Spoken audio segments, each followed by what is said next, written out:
Shalom jemaat yang terkasih di dalam Kristus Yesus. Kita akan memulai ibadah kita pada pagi hari ini. Mari kita mempersiapkan diri dengan mendengar panggilan ibadah yang diambil dari Mazmur 98 ayat 1 hingga 4 dan Mazmur 96 ayat 8 hingga 9 yang berbunyi, "Nyanyikanlah nyanyian baru bagi Tuhan, sebab Ia telah melakukan perbuatan-perbuatan yang ajaib. Keselamatan telah dikerjakan kepadanya oleh tangan kanannya, oleh lengannya yang kudus. Tuhan telah memperkenalkan keselamatan yang daripadanya, telah menyatakan keadilan di depan mata bangsa-bangsa. Ia mengingat kasih setia dan kesetiaannya terhadap kaum Israel. Segala ujung bumi telah melihat keselamatan yang daripada Allah kita. Bersorak-soraklah bagi Tuhan, hai seluruh bumi. Bergembiralah, bersorak-sorailah dan bermazmurlah.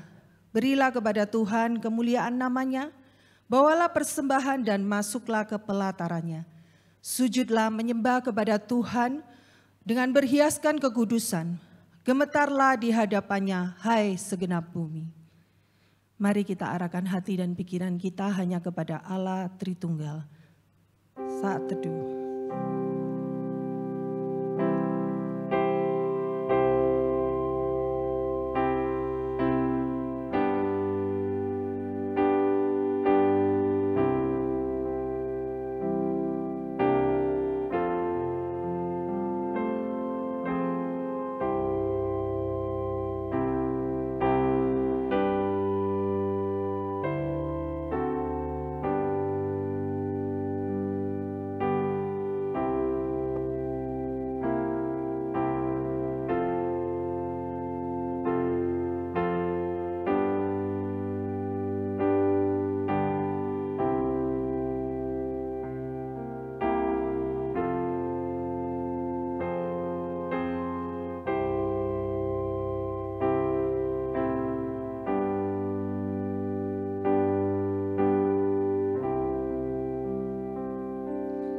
Pertolongan kita datangnya dari Allah yang menciptakan langit dan bumi beserta segala isinya, dan yang tidak pernah meninggalkan hasil perbuatan tangannya. Turunlah kiranya atas kita kasih karunia dari Allah Bapa, Putra dan Roh Kudus. Amin. Kita naikkan pujian penghormatan, hormat bagi Allah Bapa.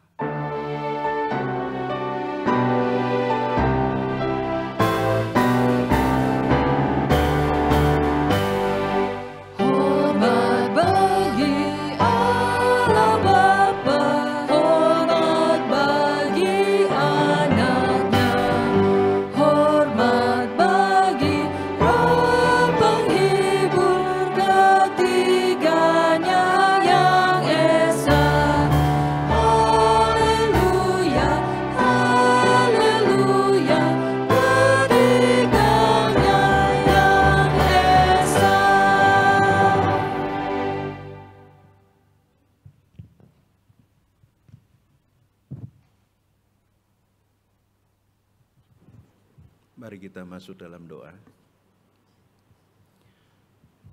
Bapa kami yang bertahta dalam kerajaan surga, kami datang di hadapan-Mu pada hari ini ya Tuhan, menyadari akan keberdosaan kami sebagai umat-Mu.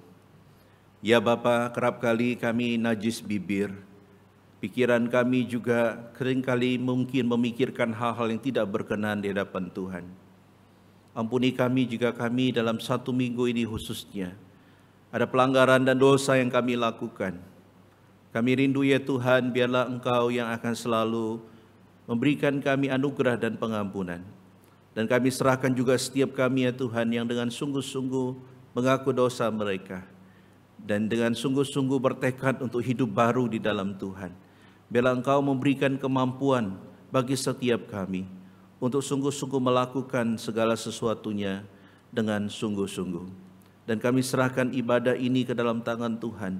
Biar tak kala kami mengakui segala dosa kami dan bertekad hidup baru di dalam Tuhan, maka Tuhan berkenan atas kehidupan kami.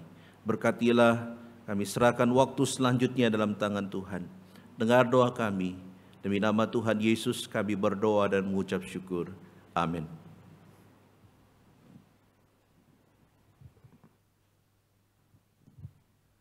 Jemaat dipersilakan untuk duduk kembali.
Sungguh sebuah pujian yang indah.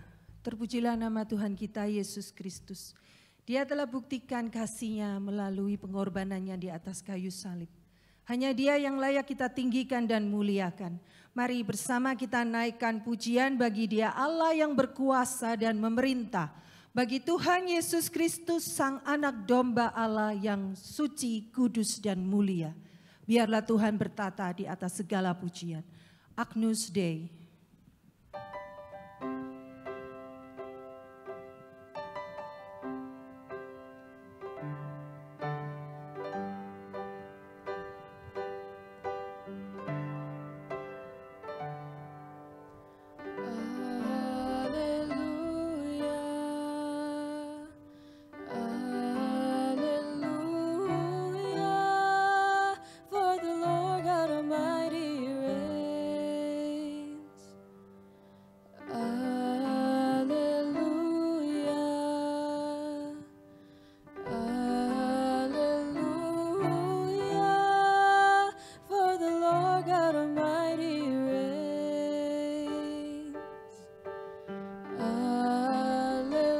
Bersama-sama kita pujikan.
Tuhan Yesus, terima kasih untuk tangan yang berlubang paku. Terima kasih untuk darah yang tercurah di atas kayu salib. Demi menyelamatkan kami, Kau rela menyerahkan nyawamu. Thank you Lord Jesus, thank you. You are worthy. Worthy is the Lamb. Thank you for the cross. cross, Lord. Thank you for the price you paid, bearing all my sin and shame. In love you came and gave amazing grace. Thank you for this love, Lord. Thank you for the nail-pierced hands. Wash me in your cleansing flow. Now all I know, your forgiveness and embrace. Worthy is the Lamb, seated on the throne. Crown you now with many crowns. You reign victorious.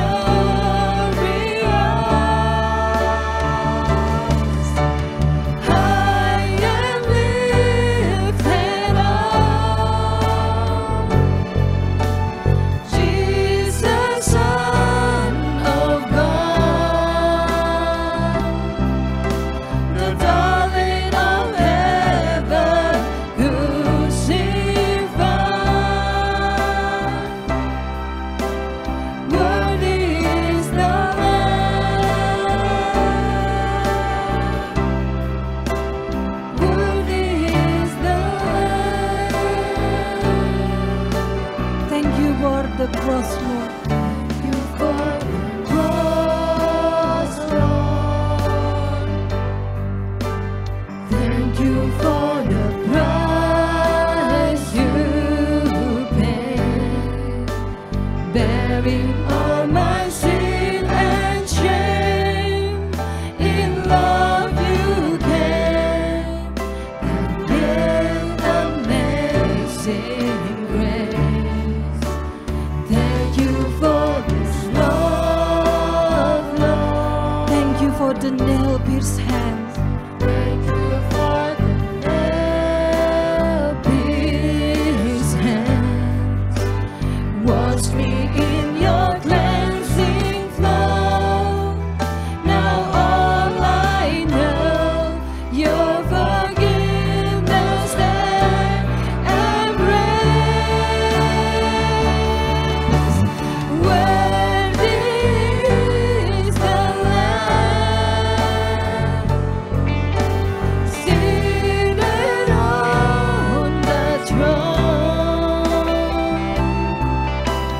Crown you now with many crowns. You reign victorious.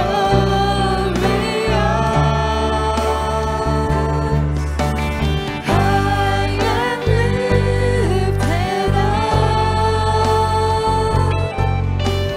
Jesus, Son of God, the darling of heaven, crucified.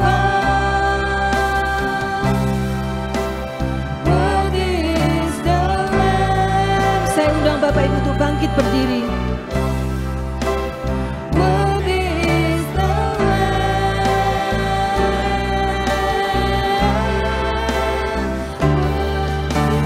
Worthy is the Lamb, Seated on the throne. seated on the throne. Crown you now with many crowns, Lord. With many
Kau tak pernah jauh dariku. Kau selalu ada di sampingku. Ketika aku bangun dan membuka mata, Kau ada di sisiku. Ketika aku beraktivitas, Kau ada bersamaku. Ketika aku sakit dan merasa lemah, Kau pun hadir menjaga dan menguatkanku. Bahkan di saat aku takut, khawatir, Kau bisikkan penghiburan di hatiku bahwa Kau akan selalu melindungi dan memenangkanku dengan penuh kasih. Kasih-Mu Tuhan Yesus, kasih yang begitu tulus dan sempurna, kasih yang telah Kau nyatakan sungguh begitu indah, agung, dan mulia. Karena kasih-Mu yang besar kepada umat manusia, maka Kau mau menanggung segala derita dan siksaan cambuk, dicaci maki, dihina, bahkan diludahi. Dengan mahkota duri di atas kepala-Mu, Kau pikul salib yang berat dan kasar, terjatuh dan bangun sepanjang jalan menuju Bukit Kalvari. Di atas bukit itu, tangan-Mu berlubang paku menetes setiap darah-Mu yang kudus. Kau begitu menderita, menanggungnya sendirian. Kau menyerahkan nyawa-Mu di atas kayu salib demi menebus dan membayar lunas hidup kami yang penuh dosa. Engkau yang sama sekali tidak berdosa, rela menanggung segala derita, agar kelak kami dapat bersama-sama dengan-Mu di rumah Bapa di sorga. Kematian-Mu membuat kami hidup dalam anugerah keselamatan. Sungguh cinta kasih-Mu tak dapat terganti dengan apapun di dunia ini. Begitu mulia pengorbanan-Mu Tuhan Yesus, pengampunan yang telah Kau berikan, melebihi apa yang layak kami terima. Karya salib-Mu telah memulihkan hidup kami. Terima kasih atas cinta, kasih, dan anugerah keselamatan bagi kami. Terima kasih Tuhan Yesusku, Juru Selamatku. Untuk selamanya, aku mau mengasihi-Mu dari dalam lubuk hatiku. Anet.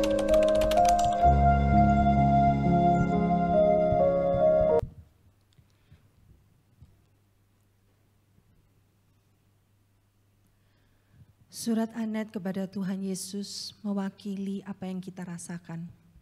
Kiranya kita tidak lagi menyia-nyiakan setiap tetesan darah Tuhan Yesus yang mengalir di atas bukit Kalvari. Kita mau sungguh-sungguh mengasihi Tuhan lebih lagi, sebab anugerah keselamatannya telah kita dapatkan secara cuma-cuma. Dan sekarang hidup kita adalah milik Tuhan. Mari kita mempersiapkan hati untuk mendengarkan firman Tuhan yang akan disampaikan oleh hambanya Pendeta Emeritus Antonia. Bersama-sama kita mau pujikan kuasa salib-Mu.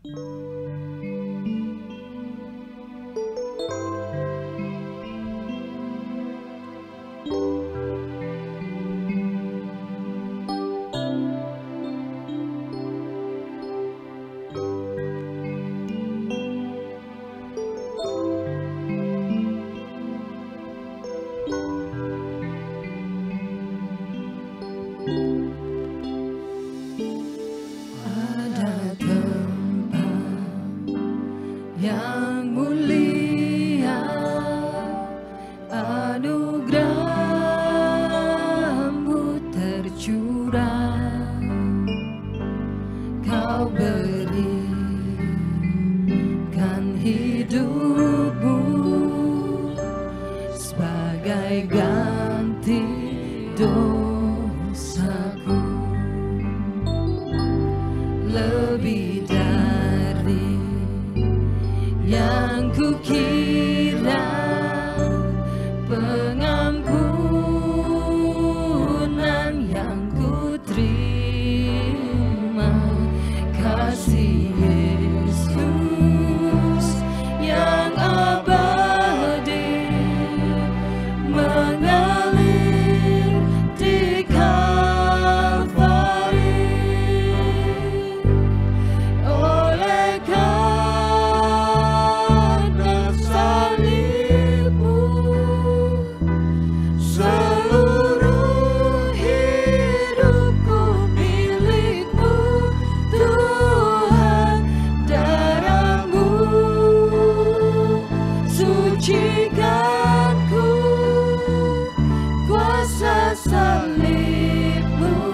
kukira pengampunan yang kuterima,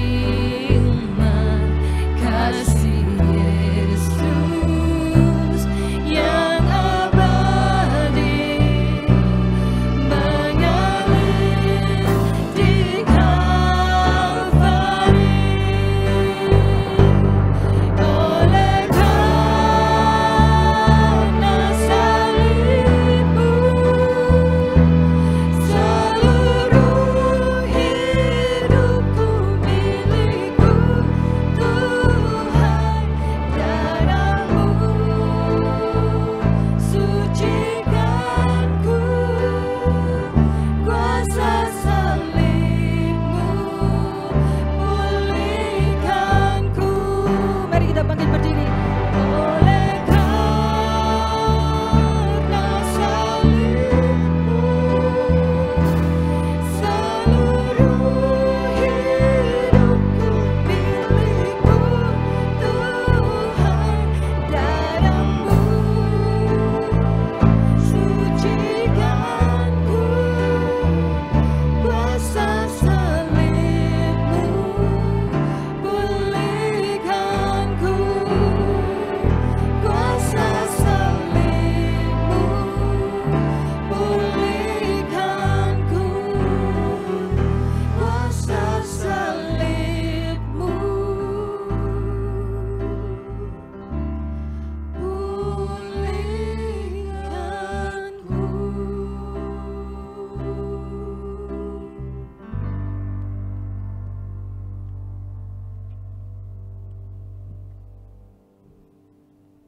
Mari kita berdoa. Ya Tuhan, kami adalah hamba-hamba dosa. Namun oleh karena kasih-Mu yang begitu besar, kami boleh ditebus, kami boleh dibebaskan dari hukuman Allah yang kekal, dari amarah Tuhan yang dahsyat. Pagi ini ya Tuhan, kami datang di hadapan-Mu. Kami berdoa ya Tuhan, biarlah momen di mana kami memperingati hari kesengsaraan Tuhan, kami diingatkan kembali peristiwa yang pernah terjadi 2000 tahun lebih yang lalu. Saat-saat seperti ini ya Tuhan, Engkau diadili.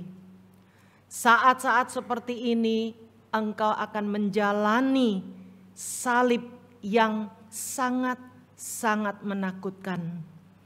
Kami berdoa Tuhan, biarlah ibadah kami pada pagi ini dari awal sampai akhir, Kau ingatkan kami sehingga tatkala kami lemah dan tatkala kami merasa jauh dari Tuhan, kami boleh dipulihkan kembali. Terima kasih Tuhan Yesus akan kasih-Mu. Hamba-Mu menyerahkan dirinya ke dalam tangan-Mu. Dia sangat terbatas di dalam menyampaikan firman-Mu sebentar lagi. Berikan kuasa-Mu, berikan hikmat-Mu, berikan kata-kata-Mu, sehingga apa yang disampaikan, setiap orang yang mendengarkannya beroleh kekuatan baru, diperbarui dan dikuatkan. Terima kasih Bapa, demikian kami berdoa dalam nama Putra-Mu Yesus Kristus yang telah rela menanggung dosa kami, mati di atas kayu salib demi menebus kami. Amin. Jemaat dipersilakan duduk kembali. Ibu Bapak, Saudara sekalian, hari ini firman Tuhan akan diambil dari Injil Matius pasal 27 ayat 15 sampai dengan yang ke-26. Injil Matius pasal 27 ayat 15 sampai dengan ayat 26. Saya persilakan Litukos untuk membacanya. Matius 27 ayat 15 hingga 26 berbunyi, telah menjadi kebiasaan bagi wali negeri untuk membebaskan satu orang hukuman pada tiap-tiap hari raya itu atas pilihan orang banyak. Pada waktu itu ada dalam penjara seorang yang terkenal kejahatannya yang bernama Yesus Barabas. Karena mereka sudah berkumpul di sana, Pilatus berkata kepada mereka, "Siapa yang kamu hendaki kubebaskan bagimu, Yesus Barabas atau Yesus yang disebut Kristus?" Memang mengetahui bahwa mereka telah menyerahkan Yesus karena dengki. Pilatus sedang duduk di kursi pengadilan, mengirim pesan kepadanya, "Jangan engkau mencampuri perkara orang benar, sebab karena dia, aku sangat menderita dalam mimpi malam." Tetapi oleh hasutan imam-imam kepala dan tua-tua, orang banyak bertekad untuk meminta supaya Barabas dibebaskan dan Yesus dihukum mati. Wali negeri menjawab dan berkata kepada mereka, "Siapa di antara kedua orang itu yang kamu kehendaki kubebaskan bagimu?" Kata mereka, "Barabas." Kata Pilatus kepada mereka, "Jika begitu, apakah yang harus kuperbuat dengan Yesus yang disebut Kristus?" Mereka semua berseru, "Ia harus disalibkan." Tetapi kejahatan apakah yang telah dilakukannya? Namun mereka makin keras berteriak, "Ia harus disalibkan." Pilatus bahwa segala usaha akan sia-sia, malah sudah mulai timbul kekacauan, mengambil air dan membasuh tangannya di hadapan orang banyak dan berkata, "Aku tidak bersalah terhadap orang ini, itu urusan kamu sendiri." Dan seluruh rakyat itu menjawab, "Biarlah darahnya ditanggungkan atas kami dan atas anak-anak kami." Ia membebaskan Barabas bagi mereka, tetapi Yesus disesahnya lalu diserahkannya untuk disalibkan. Saudara sekalian, hari ini boleh dikatakan seluruh dunia orang Kristen sedang memperingati akan hari kesengsaraan Tuhan Yesus. Hari di mana Yesus naik ke atas kayu salib dan mati untuk kita. Saudara bicara tentang disalibkan. Disalibkan itu merupakan satu cara atau alat untuk menghukum orang-orang yang berbuat sangat-sangat besar dosanya, kejam dan tidak berkeprimanusiaan. Itu dilakukan pada zaman Yesus oleh orang-orang Romawi. Nah saudara, kalau memang seperti itu, apa salahnya Tuhan Yesus harus disalibkan? Dosa apakah yang dilakukan oleh Yesus sehingga dia harus disalibkan? Tema hari ini sesuai dengan firman Tuhan di dalam Alkitab. Dia tidak bersalah, namun dihukum. Dia tidak bersalah, namun dihukum. Kok bisa? Mari ikuti apa yang akan kita dengar di bawah ini. Saudara sekalian, di zaman Tuhan Yesus, orang-orang Yahudi itu di bawah jajahan atau di bawah kuasa dari pemerintah Romawi. Pada saat itu Pilatus diangkat menjadi wali negeri atau gubernur ya boleh dikatakan seorang yang pemimpin negeri itu. Kuasanya sangat besar. Dia mengurusi bukan saja militer, di bidang peradilan, bahkan di dalam hal-hal tentang agama daripada penduduk atau rakyat di bawah wilayahnya itu, semua dia punya kuasa. Kuasa yang diberikan kepada dia penuh oleh pemerintah Romawi.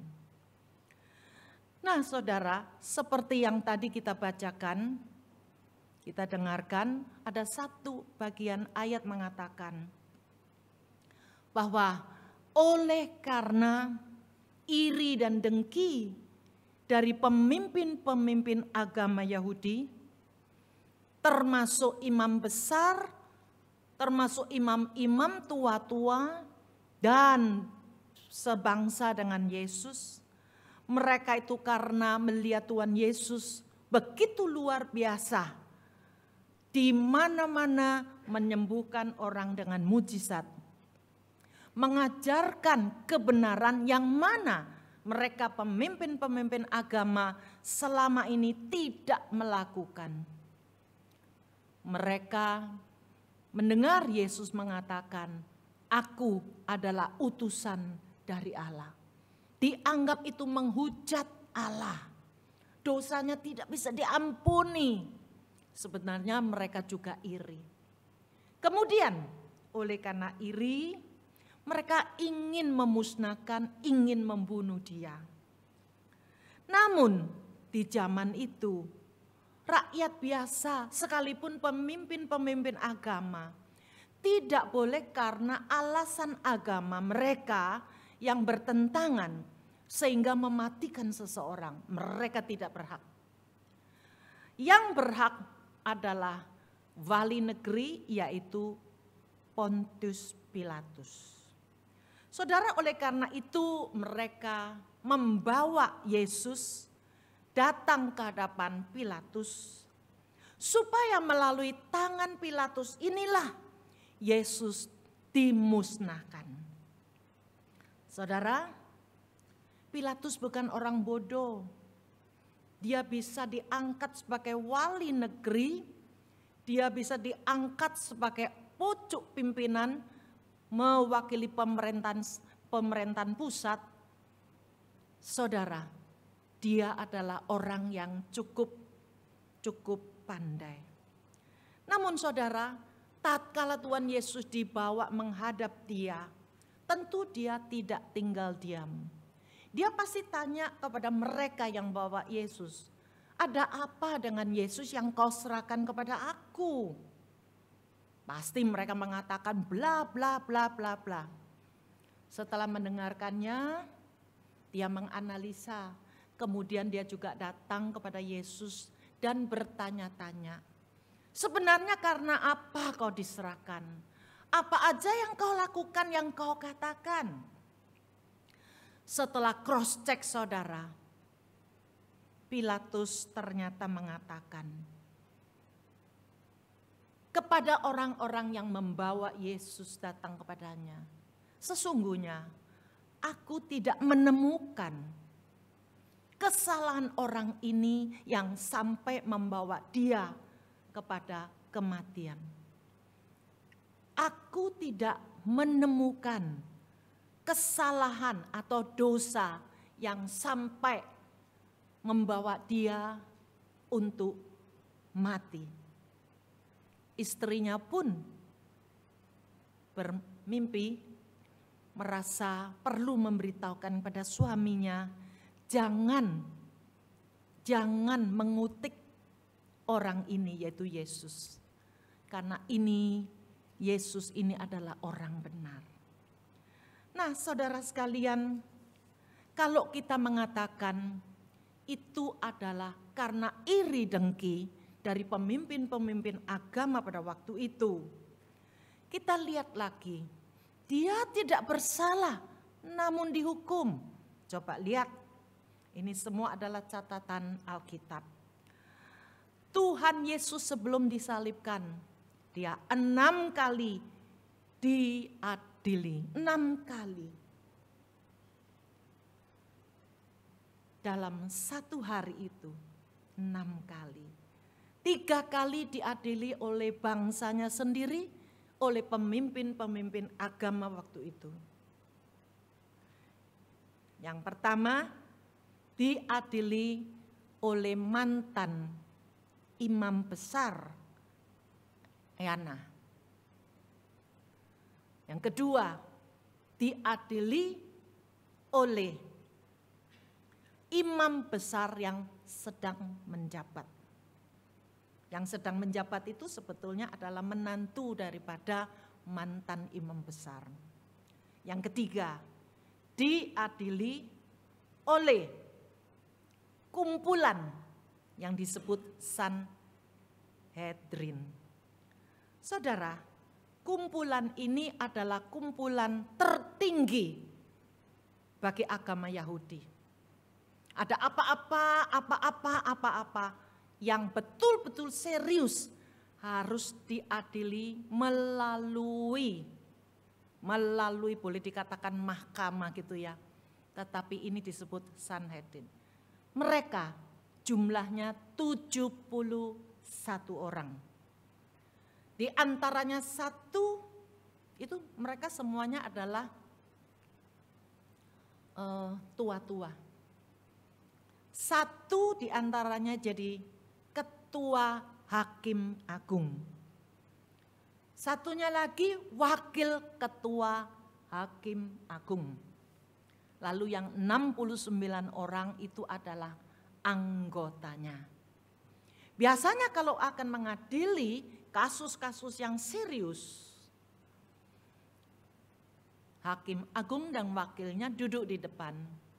Kemudian 69 orang duduk membentuk setengah lingkar untuk menghadap kedua hakim agung itu. Saudara, serius dan harus cukup yang hadir. Boleh dikatakan biasanya harus semua lengkap.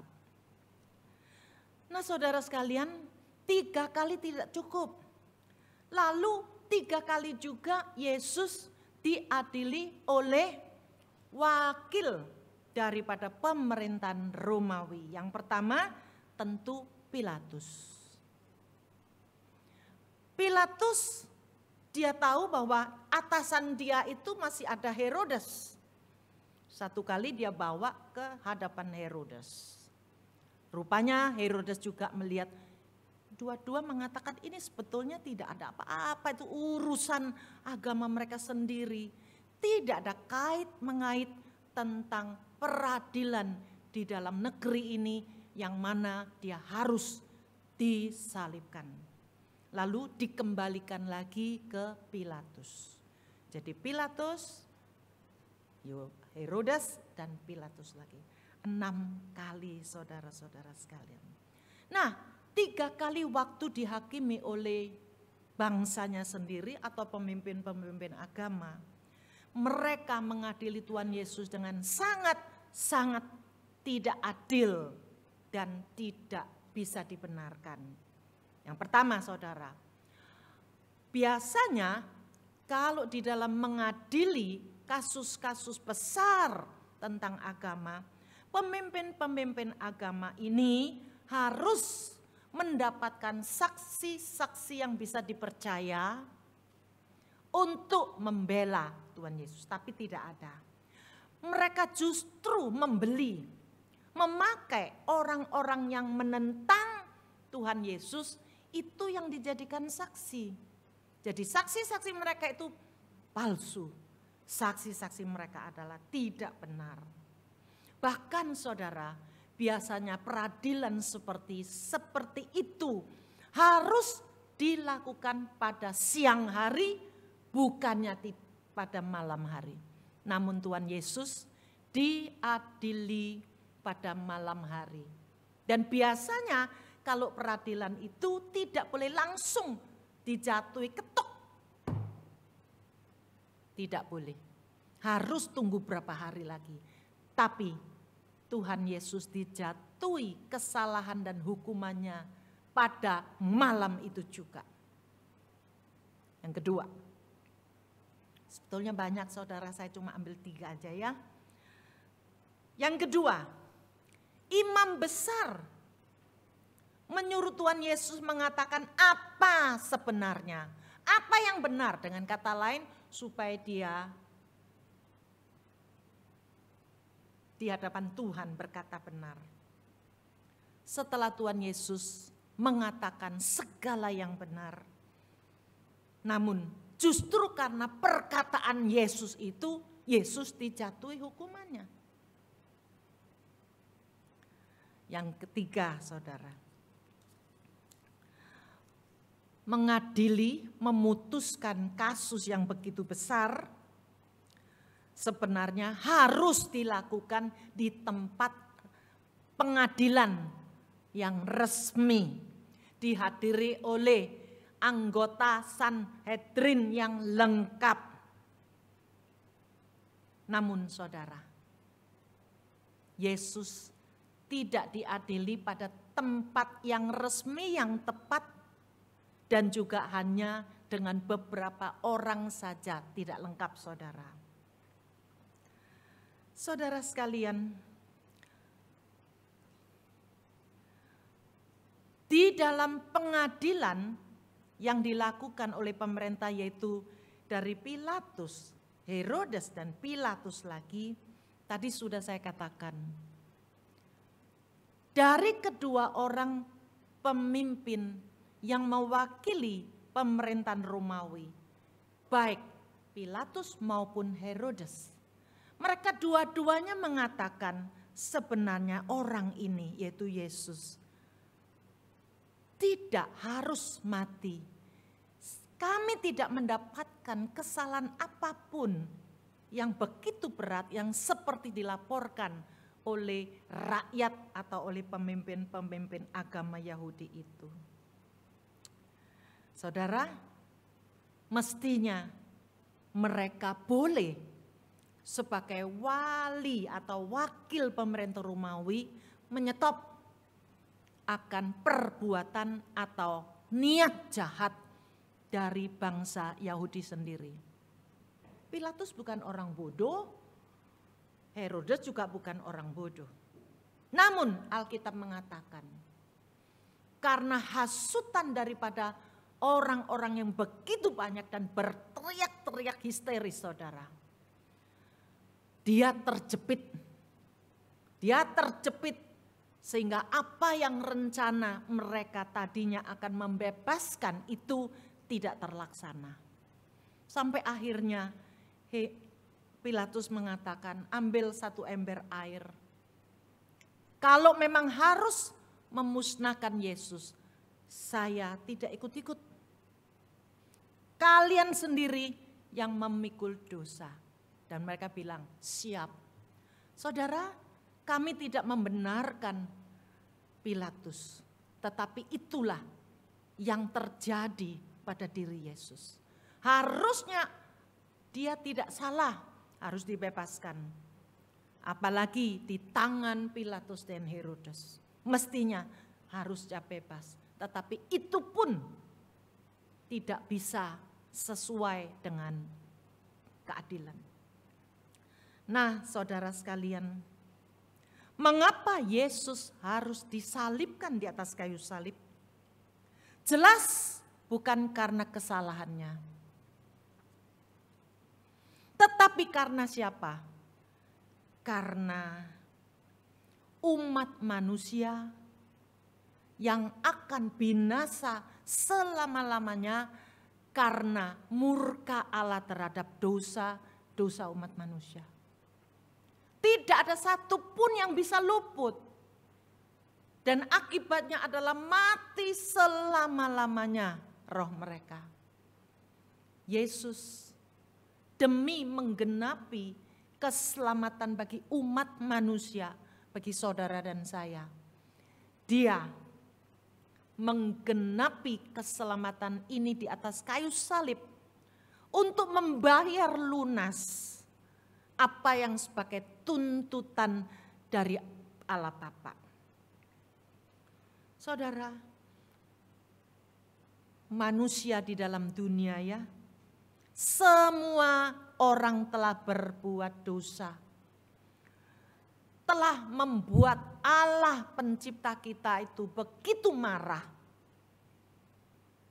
Sehingga mengakibatkan amarah yang meluap dari Allah Bapa dan akhirnya harus binasa.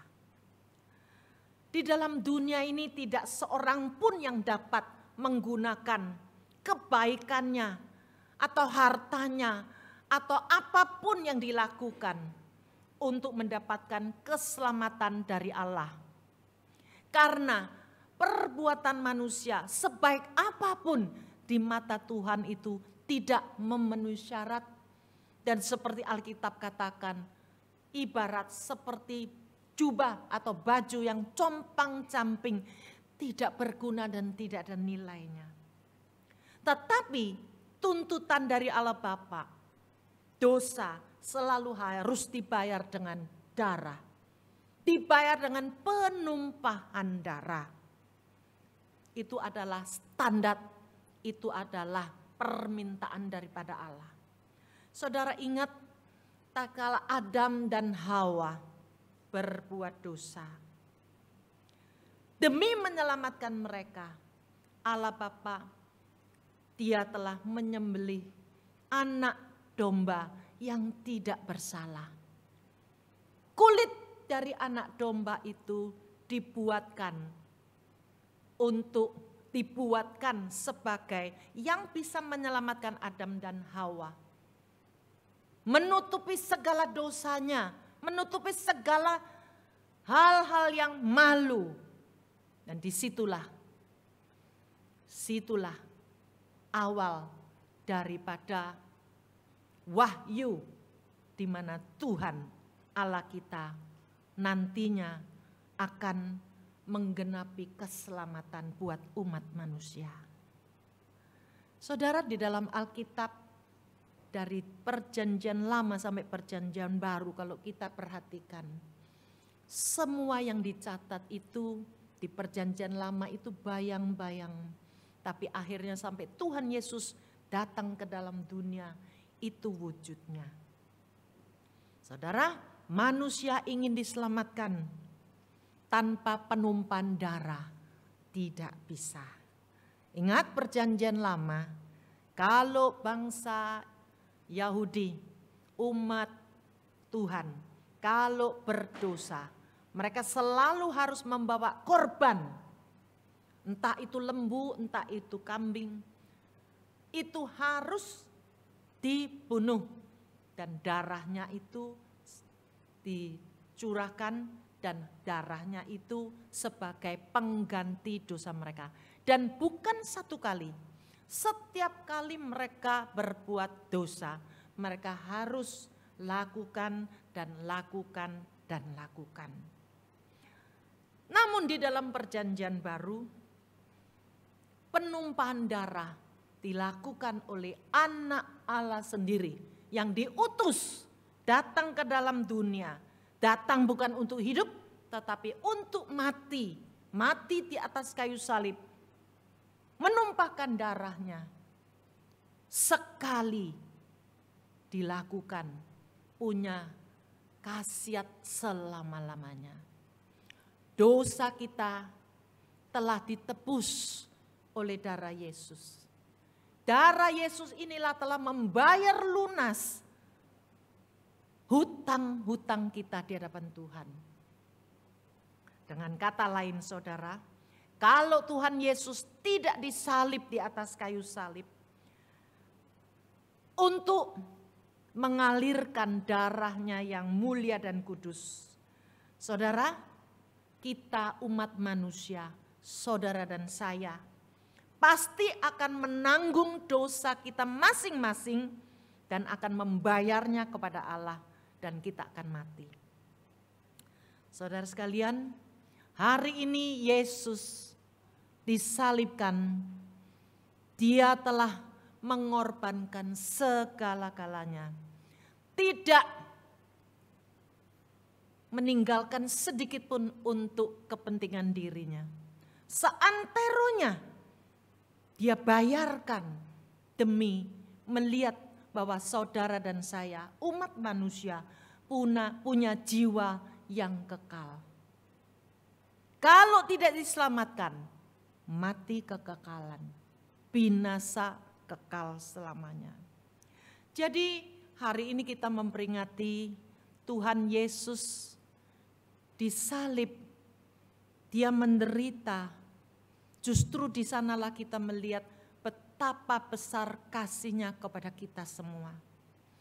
Tanpa kasih ini, tanpa pengorbanan ini, saudara dan saya tidak ada harapan, tidak ada jalan lain. Dia mati di atas kayu salib, menghapus, membereskan segala amarah Allah Bapa kepada kita. Bahkan mendamaikan kita yang tadinya bermusuhan dengan Allah. Allah didamaikan dengan kita, kita didamaikan dengan Allah. Redalah amarah Allah Bapa. Dan melalui kematiannya, sesungguhnya saudara, kita diberikan jalan untuk menuju ke dalam kekekalan, kerajaan surga yang mulia. Di sana nanti bersama dengan Dia untuk selama-lamanya di rumah Bapa. Seperti di dalam Injil Yohanes pasal 14 ayat 6, ayat yang sangat-sangat kita kenal saudara. Yesus berkata, "Akulah jalan, kebenaran dan hidup. Tidak seorang pun sampai kepada Bapa bila tidak melalui aku." Itulah sebabnya mengapa Yesus mengatakan seperti itu. Di bawah kolong langit tidak ada nama lain selain nama Yesus, Anak Allah, Juru Selamat. Itu yang dapat memberikan keselamatan yang sejati buat kita. Saudara sekalian, Tuhan kita Yesus Kristus tidak bersalah, namun dihukum. Karena Dia memandang, Dia melihat saudara dan saya begitu luar biasa, begitu mengasihi kita. Saudara, orang kalau mengasihi seseorang berani berkorban. Berkorban sampai mati pun ada, Romeo and Juliet. Tapi saudara, kematian itu ya untuk menceritakan betapa dahsyatnya kuasa cinta kasih itu.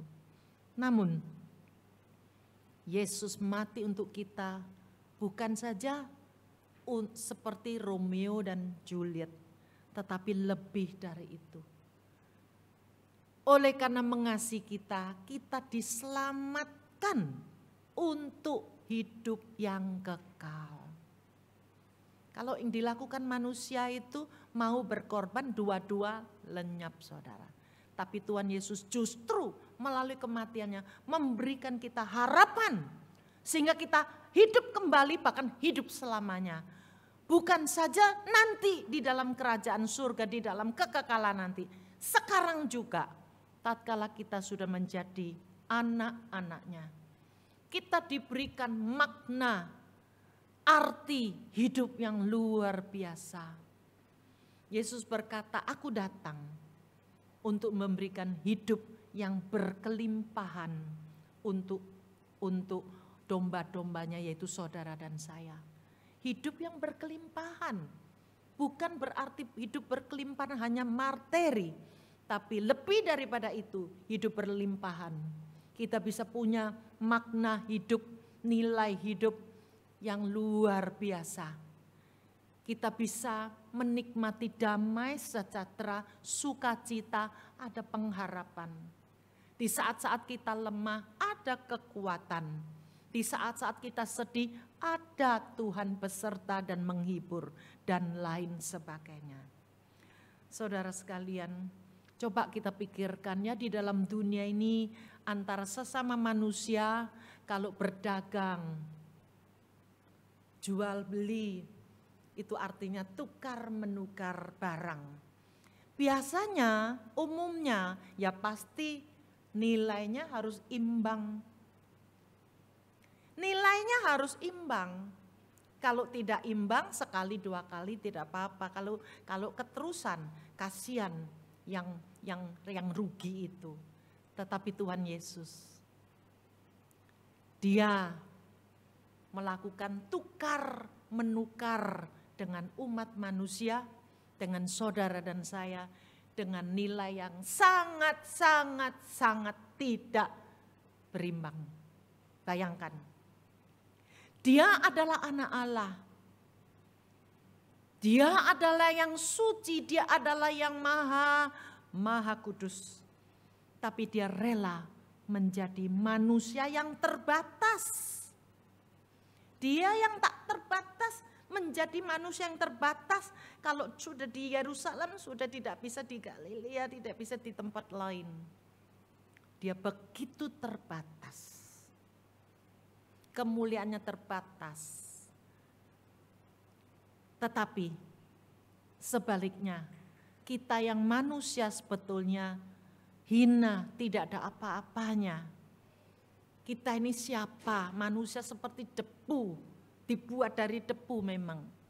Itu kita bisa menjadi anak-anak Allah. Dia Allah menjadi manusia, sehingga kita manusia yang bobrok, yang budak dosa tadinya, kita boleh diangkat menjadi anak-anak Allah. Itu yang pertama. Yang kedua, saudara, Dia yang tanpa dosa, yang maha suci, maha kudus, datang ke dalam dunia, dijadikan yang berdosa. Dia tidak berdosa, tapi dijadikan dosa. Dia pencipta langit dan bumi, tetapi datang ke dalam dunia, diciptakannya, namun dunia tidak menerimanya. Sebaliknya kita yang berdosa, hari ini oleh karena Tuhan Yesus disalib, dosa kita terampuni, dosa kita dihapus. Bahkan seperti firman Tuhan berkata, seberapa jauh langit dan bumi, timur dan barat, begitu juga Tuhan akan singkirkan dosa kita. Yang ketiga, saudara, Tuhan kita pencipta langit dan bumi serta isinya, kaya raya, semesta alam adalah miliknya. Kita ini siapa? Orang yang paling kaya sepanjang abad, sepanjang sejarah manusia. Dibandingkan dengan kekayaan daripada Allah kita, nggak bisa dihitung, terlalu kecil, mungkin lebih kecil dari debu di mata Tuhan. Tetapi hari ini kita yang miskin, segalanya miskin, hikmatnya juga miskin, kekuatannya miskin, terbatas sekali. Kita menjadi kaya karena jadi anak Tuhan. Apa yang menjadi milik Tuhan, itu nanti akan menjadi milik kita juga. Karena kita adalah anak-anak Tuhan. Saudara, Dia yang begitu mulia datang ke dunia, justru memikul hal-hal yang sangat-sangat memalukan. Dia mulia datang ke dalam dunia demi saudara dan saya. Diludahi, diolok-olok, dicambuk sampai babak belur, daging pun seperti daging cincang. Lukanya itu pakai paku, pecut pakai paku, begitu sekali yang berat, tancap, tarik lagi, tancap loh 39 kali. Sebetulnya 40 kali, kenapa 39? Selama orang Yahudi memukul orang-orang yang bersalah, tidak berani penuh. Mereka takut kalau salah, Daripada salah mereka kurangi 1 kali. Karena kalau salah lebih mereka harus menanggung. Tuh. Saudara sekalian, Allah, anak Allah yang mulia, mengapa harus sedemikian rupa menderita? Dipermalukan, diejek-ejek, dipermainkan oleh tentara-tentara dan oleh orang-orang itu yang hina, saudara. Tapi dia rela. Bukankah apa yang dia berikan kepada kita tidak senilai dengan apa yang kita dapat? Kita dapat dengan apa yang dia dapat tidak seimbang. Saudara, saya tidak akan panjang lebar lagi cerita tentang kasih Tuhan Yesus begitu besar. Namun, tatkala kita sudah merenungkan dari awal sampai sekarang ini, saudara, di dalam kita menghadapi kasih Yesus yang begitu luar biasa, pengorbanan yang luar biasa, apa respon kita, saudara, hari ini? Justru di hari kita memperingati hari kesengsaraan Tuhan, marilah bawa hati kita, bawa pikiran kita, bawa seantero diri kita datang ke hadapan Tuhan. Melakukan beberapa hal. Seperti di dalam Ibrani pasal 12 itu katakan, seperti Yesus, orang seperti Yesus ini, kita harus merenungkan apa yang dia lakukan. Kemudian selain itu, berikut itu saya akan paparkan 3 ayat yang mungkin dan pasti akan mengingatkan kita di hari memperingati kematian Tuhan Yesus demi diri kita. Mari saudara, kita memperbarui diri kita. Kita melakukan yang lebih baik bila yang lalu-lalu kita sudah lupa atau sudah pudar. Sehingga peringatan kematian Tuhan Yesus pada tahun ini tidak berlalu begitu saja. Terlalu besar kasih-Nya kepada kita, tidak bisa kita lupakan. Ayat Nats Alkitab yang pertama yang perlu kita ketahui. Dari Ibrani pasal kedua ayat 3 bagian A saja. Mari saudara kita baca bersama. 2, 3.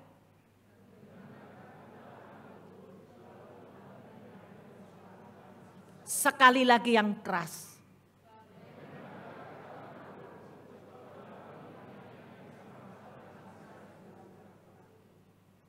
Jangan lupa.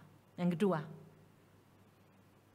Dari 2 Korintus pasal 5 ayat 15. 2, 3.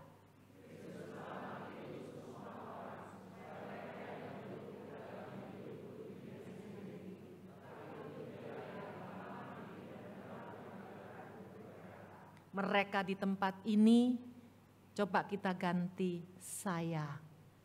Ulangi, 2, 3.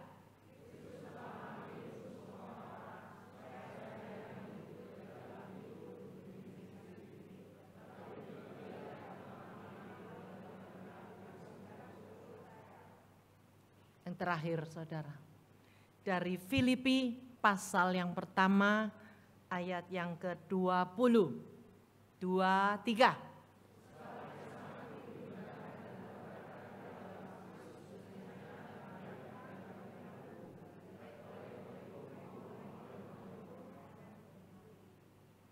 Sekali lagi. 2, 3.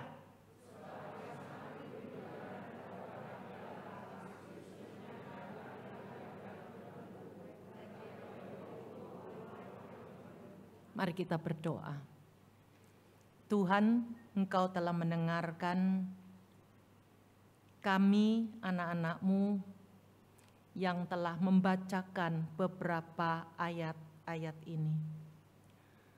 Kami berdoa Tuhan, biarlah apa yang kami ucapkan pada hari ini Tuhan, tatkala kami memperingati kesengsaraan Tuhan, kami ingat terus dan kami lakukan yang terbaik terus.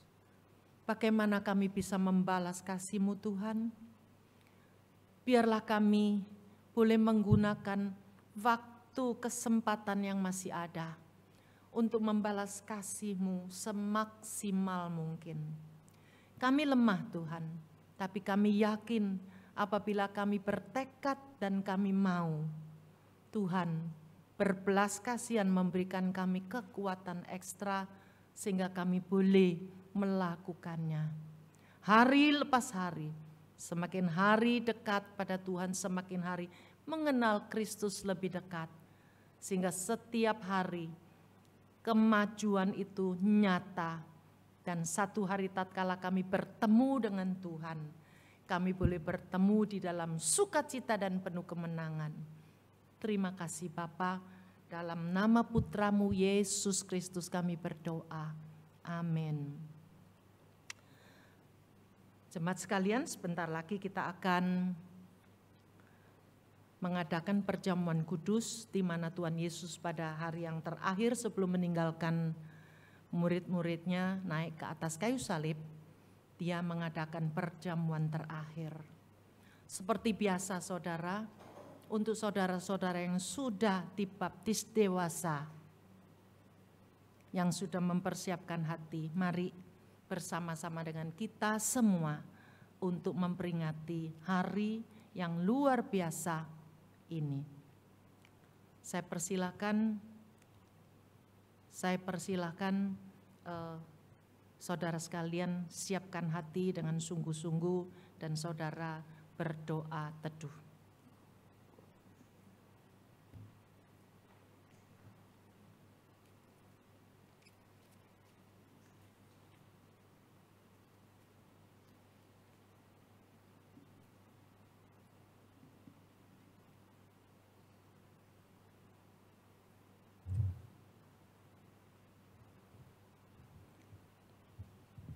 Kami persilahkan petugas pelayan perjamuan kudus tampil ke depan.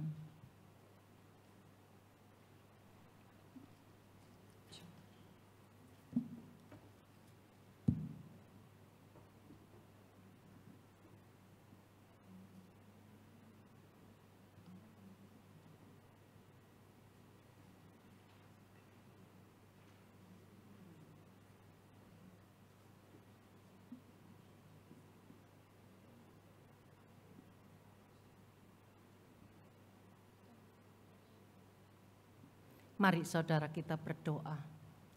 Ya Tuhan, saat ini kami akan menerima roti dan cawan-Mu. Kami berdoa ya Tuhan, biarlah dengan suasana hikmat, hati yang penuh syukur dan hati yang penuh dengan rendah hati untuk datang kepadamu. Sebelum kami menerima semuanya ini, selidikilah hati kami, apakah kami layak ya Tuhan. Dan berikan kami pengampunan, sehingga kami hari ini boleh bersama-sama dengan umat-Mu semua, memperingati hari kematian-Mu yang mendatangkan berkat rohani yang luar biasa. Kami yang tadinya binasa, saat ini kami boleh menikmati sukacita yang kekal, keselamatan yang kekal. Biarlah melalui perjamuan kudus pada siang hari ini, sekali lagi kami mohon Tuhan, bangunkanlah jiwa kami. Terima kasih, di dalam nama Putra-Mu Yesus Kristus kami berdoa. Amin.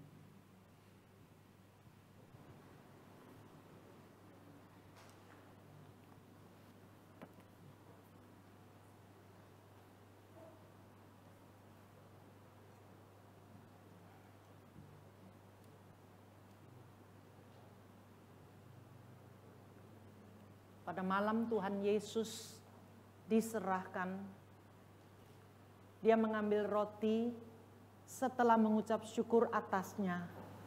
Lalu dia memecah-mecahkan roti ini dan berkata, "Inilah tubuhku yang diserahkan bagimu. Ambil dan makanlah. Setiap kali kamu lakukan seperti ini sebagai peringatan akan aku." Sesudah makan ia pun mengangkat cawan dan berkata, "Cawan ini adalah perjanjian baru yang dimeteraikan oleh darahku. Setiap kali kamu meminumnya, biarlah menjadi peringatan untuk selalu mengingat peristiwa ini." Saudara, tetap duduk dengan tenang dan pelayan perjamuan hari ini akan membagikan roti dan cawan untuk saudara-saudara.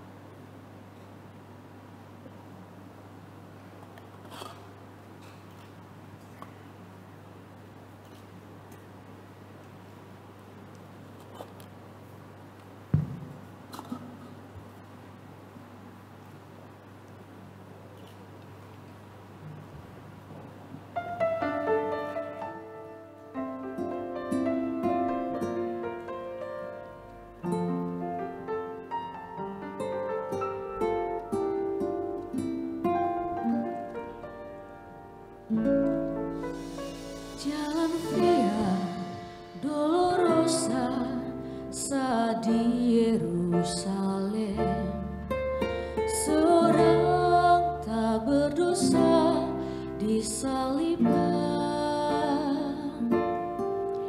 dicaci dan dihina, diteriakkan kematiannya.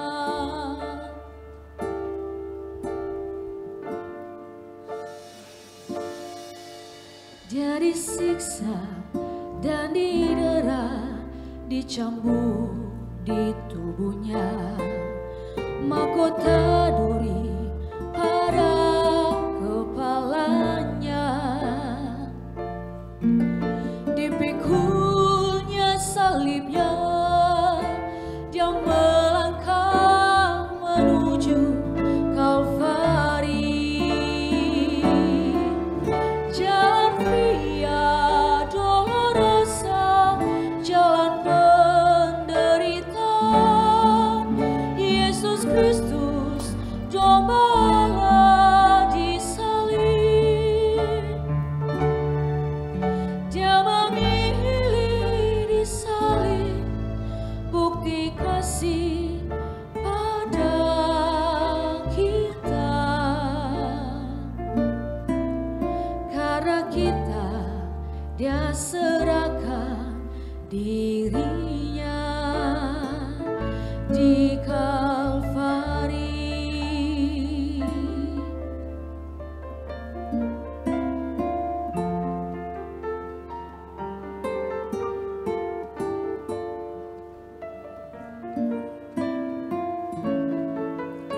Dia disiksa dan didera, dicambuk di tubuhnya, mahkota duri pada kepalanya, dipikulnya salibnya, dia melangkah menuju Kalvari. Jalan Via Dolorosa, jalan penderitaan, Yesus Kristus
Jemaat saya Mari undang bersama-sama kita bangkit berdiri. Kita mau pujikan sekali lagi dari awal bersama-sama. Jalan Via Dolorosa. Jalan Via Dolorosa saat di Yerusalem, seorang tak berdosa disalibkan, dicaci dan dihina, diteringatkan kematiannya. Dia disiksa, didera dan dicambuk. Dia disiksa dan didera, dicambuk di tubuhnya. Mahkota duri pada kepalanya, dipikunya salibnya, dia melangkah menuju Kalvari. Jalan Via Dolorosa, jalan penderitaan. Yesus Kristus domba Allah disalib. Dia memilih salib, bukti kasih pada kita. Karena kita yang serahkan dirinya di Kalvari. Darahnya mengalir, membasuh dosa, membukakan jalan kepada Allah. Jalan Via Dolorosa, jalan penderitaan. Yesus Kristus domba Allah disalib. Dia memilih salib, bukti kasih pada kita. Karena kita dia serahkan dirinya di Kalvari.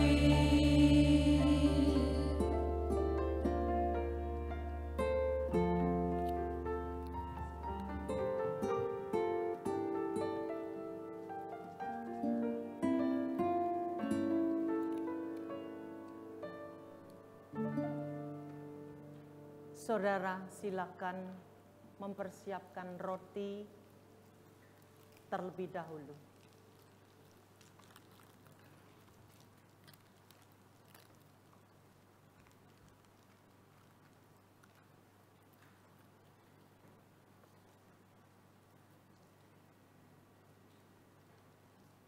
Setelah semua sudah menerimanya, mari kita dengan bersyukur untuk menerima roti ini yang melambangkan tubuh Tuhan kita Yesus Kristus yang telah dikorbankan untuk kita. Silakan.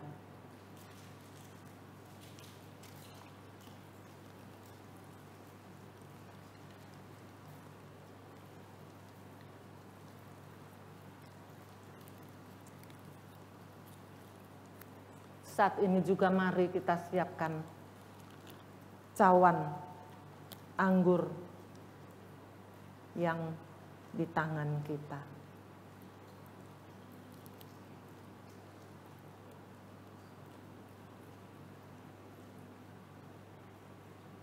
Mari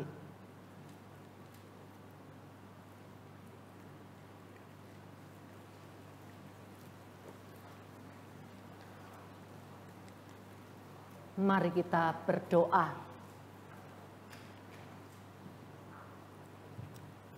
Bapa kami di dalam surga, terima kasih untuk kasih-Mu yang begitu besar. Mengutus anak-Mu yang tunggal, yang Kau kasihi, datang ke dalam dunia untuk menggenapi keselamatan yang kekal buat kami umat manusia. Kami sebenarnya adalah orang-orang yang tidak layak. Kami adalah hamba-hamba dosa yang senantiasa menentang Engkau.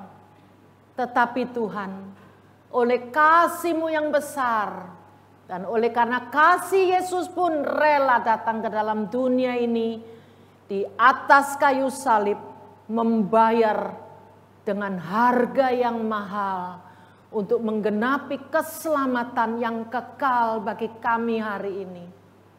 Sehingga kami tidak perlu lagi akan murka Allah selalu di dalam diri kami.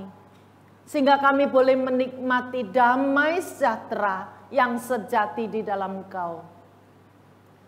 Terima kasih Tuhan untuk segala pengorbanan-Mu yang telah menjadikan kami hari ini anak-anak Tuhan, orang-orang yang terhormat di mata Tuhan, dan orang-orang yang punya nilai hidup yang mulia di dunia ini. Biarlah ya Tuhan, momen ini kami selalu ingat. Biarlah peringatan kesengsaraan Tuhan pada siang hari ini kami terus ingat di dalam hati, dalam pikiran kami, untuk selalu mau menghargai keselamatan-Mu yang besar ini. Kami sesungguhnya sudah diluputkan dari hukuman kekal. Hari ini yang hidup bukannya aku lagi, tetapi Kristus yang hidup di dalam diriku. Dan biarlah kami setelah pulang ya Tuhan, betul-betul kami punya tekad, baik kami hidup maupun mati, kami adalah milik Tuhan. Terima kasih Bapa, berkati setiap anak-anak-Mu. Kami saat ini juga berdoa ya Tuhan, biarlah Engkau terus memberkati kami, sehingga kami betul-betul di hadapan Tuhan boleh selalu menyenangkan hati Tuhan, membanggakan Tuhan di tengah-tengah dunia ini. Terima kasih Bapak. Saat ini kami juga tidak lupa ya Tuhan, doakan negara dan bangsa Indonesia. Terima kasih Tuhan telah menempatkan kami di negeri ini. Kami bersyukur Tuhan, kami boleh menikmati banyak kebebasan. Kami boleh kebebasan beragama, kami boleh dengan bebas beribadah di tempat ini. Saat ini kami berdoa untuk pergumulan yang sedang dihadapi oleh pemerintah kami Indonesia. Untuk hari depan, ekonomi yang tidak menentu saat ini, oleh karena dampak dari sikon dunia. Begitu susah membuat anak-anak Tuhan juga mengerang. Tapi kami berdoa Tuhan, Engkau berdaulat. Kami yakin di dalam kondisi apapun juga, Tuhan akan tetap menyertai negara Indonesia. Yang banyak umat-Mu senantiasa berdoa. Dan Tuhan juga akan memberkati sehingga kehidupan daripada umat-Mu juga menjadi saksi yang hidup. Sebagai terang dan garam untuk menerangi dan menggarami dunia yang gelap ini dan yang kotor. Dan yang rusak. Sehingga keberadaan kami betul-betul boleh membawa sukacita. Membawa berkat bagi sesama kami. Kami doakan untuk politik Indonesia juga ya Tuhan, di mana tahun depan akan ada pemilihan presiden dan wakil presiden yang baru. Kami berdoa Tuhan di masa-masa yang akan datang, mulai kampanye, kami berdoa Tuhan jaga dan lindungi negara ini. Patahkan segala kuasa-kuasa kejahatan yang akan melakukan hal-hal yang tidak benar. Kami mohon Tuhan, Engkau yang mengatasinya. Jauhkan dari segala ketidaktentraman. Dan kami berdoa ya Tuhan, untuk pemilihan yang akan datang. Kami berdoa, sekalipun Presiden Jokowi dan wakil sampai hari ini masih menjabat. Sebentar lagi mereka akan meletakkan jabatan ini. Kalau Tuhan kehendaki diganti dengan orang lain. Dan memang sudah waktunya diganti. Kami mohon, Tuhan Engkau yang maha tahu. Pilihlah orang-orang yang takut akan Tuhan dan penuh tanggung jawab. Yang dapat meneruskan pemerintahan Indonesia yang sudah sekian lama dibina dan diperbaiki. Kami yakin dan percaya Tuhan mencintai Indonesia. Tuhan mau Indonesia menjadi tempat di mana kemuliaan-Mu dinyatakan. Terima kasih Bapa. Terima kasih, doa kami jauh dari sempurna. Tapi kami yakin doa kami tidak sia-sia. Saat ini kami juga tidak lupa ya Tuhan. Doakan hari Minggu, yaitu hari ketiga dari kematian Tuhan Yesus. Hari kebangkitan, hari kemenangan bagi umat-Mu. Kami berdoa Tuhan, biarlah hari Minggu ibadah betul-betul ya Tuhan dirasakan. Ada suasana kemenangan dan kuasa kebangkitan di dalam kehidupan setiap anak-anak Tuhan. Sehingga mereka tidak merasakan mengikut Tuhan itu tidak dapat apa-apa. Tapi mereka makin merasakan, karena Engkau hidup Tuhan, kami juga akan hidup. Karena Engkau hidup selamanya, kami pun juga akan hidup selamanya. Karena itu adalah janji-Mu. Kami berdoa Tuhan singkirkan segala halangan, sehingga setiap anak-anak Tuhan, baik jemaat-Mu di tempat ini, baik di seluruh Elion maupun di seluruh dunia, gereja-Mu yang beribadah di dalam nama Tritunggal Allah, sertai mereka, berkati mereka. Yang sedih dikuatkan, yang menangis dihapus air mata mereka, yang sedang mengalami pergumulan berat, dampingi mereka ya Tuhan, untuk keluar dari segala kesulitan. Untuk mereka yang sakit, jamah mereka Tuhan. Baik di rumah sakit maupun di rumah mereka masing-masing. Hiburkan, kuatkan mereka. Sehingga mereka boleh sekali lagi disembuhkan. Dan mereka boleh menjalani kehidupan anak-anak Tuhan seperti kami yang sehat ini. Terima kasih Bapa. Di dalam nama Putra-Mu, Yesus Kristus, kami bawa semua doa syafaat kami ini. Semua katakan, amin. Silakan duduk.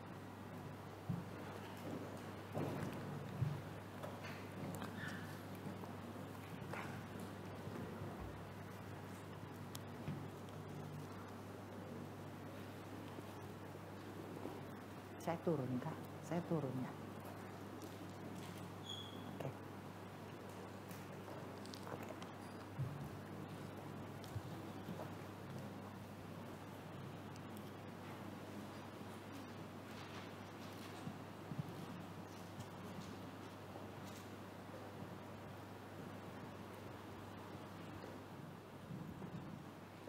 Bapak Ibu sekalian, kembali saya undang untuk bangkit berdiri. Kita akan mengikrarkan pengakuan kita seturut pengakuan iman rasuli yang berbunyi, Aku percaya kepada Allah, Bapa yang Maha Kuasa, Khalik langit dan bumi, dan kepada Yesus Kristus anaknya yang tunggal Tuhan kita, yang dikandung dari Roh Kudus, lahir dari Anna Darah Maria, yang menderita sengsara di bawah pemerintahan Pontius Pilatus, disalibkan, mati dan dikuburkan, turun ke dalam kerajaan maut.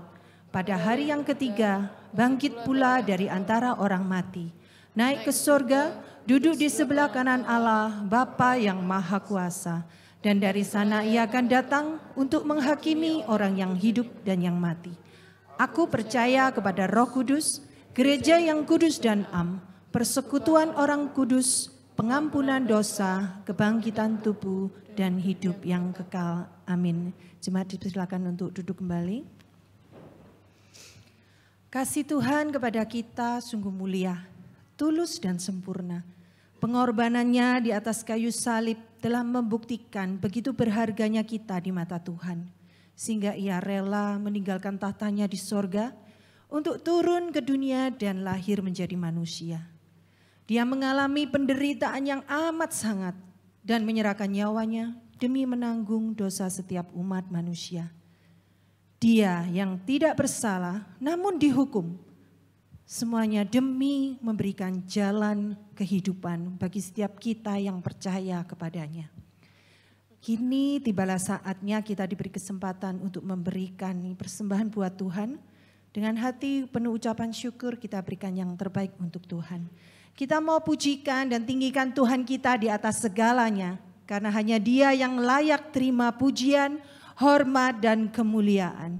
Sujud dan terima kasih.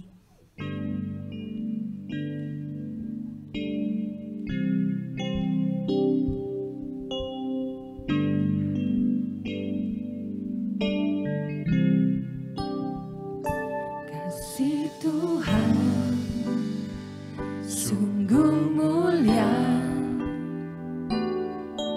tulus dan sempurna mengasihiku. Pengorbanan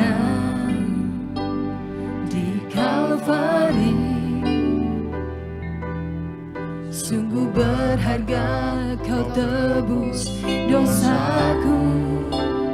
Terpujilah Tuhan Yesus, ditinggikan di atas pujian.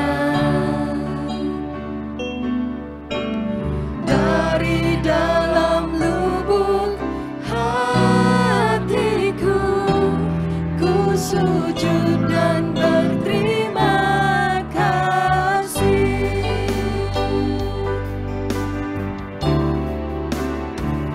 Kasih Tuhan tak bersyarat,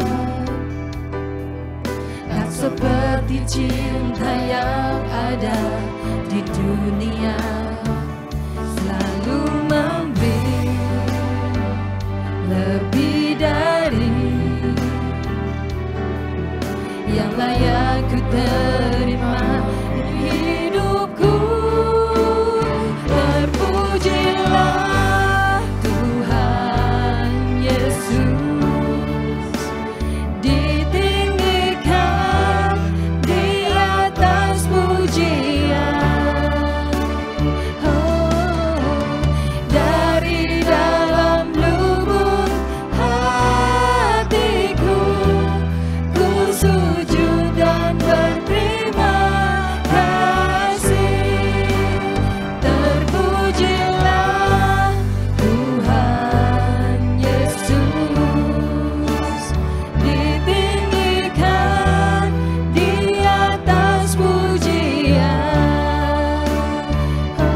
Bapa di dalam kerajaan surga, kembali kami mengucap syukur.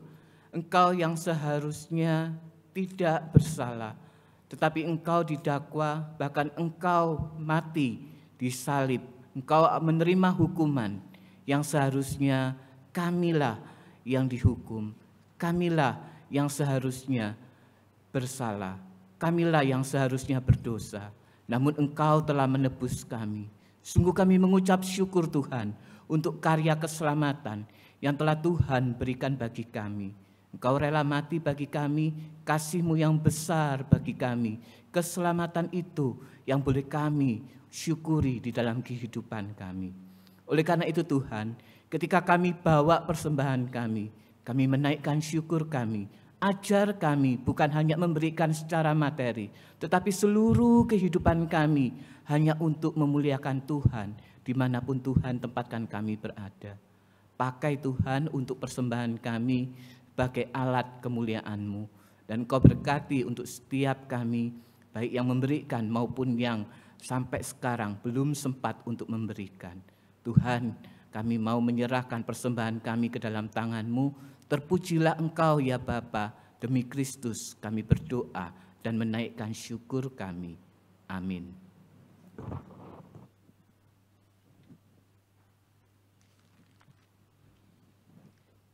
Dengan tetap berdiri, kita akan mengembalikan segala kemuliaan hanya bagi Tuhan. Sebab segala sesuatu adalah dari Dia dan oleh Dia dan kepada Dia. Bagi Dialah kemuliaan sampai selama-lamanya. Biarlah segala pujian, hormat dan kemuliaan kita naikkan hanya bagi Allah kita, Allah Tritunggal. Doksologi.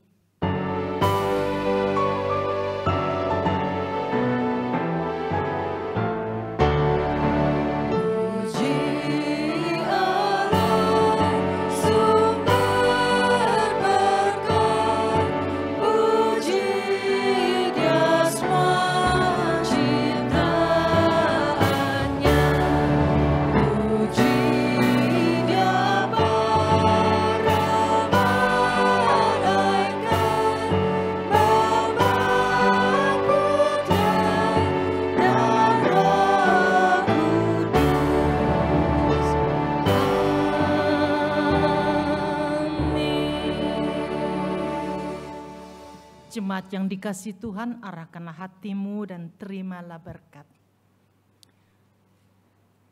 Kiranya kasih karunia yang berlimpah-limpah dari Allah Bapa, keselamatan yang sempurna dari Tuhan kita Yesus Kristus, pertolongan dan pembaruan dari Allah Roh Kudus senantiasa menyertai saudara-saudaraku sekalian, mulai dari saat ini sampai seterusnya.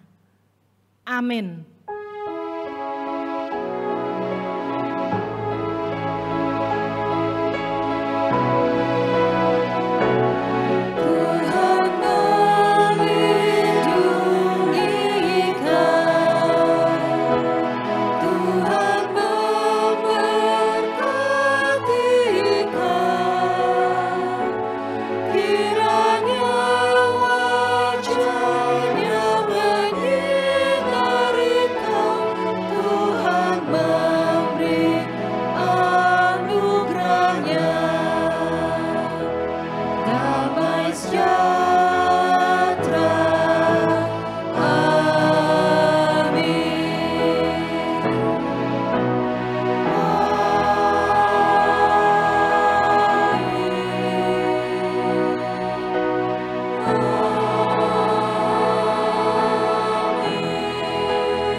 Ibadah Jumat Agung telah selesai. Silakan bersaat teduh. Tuhan Yesus memberkati.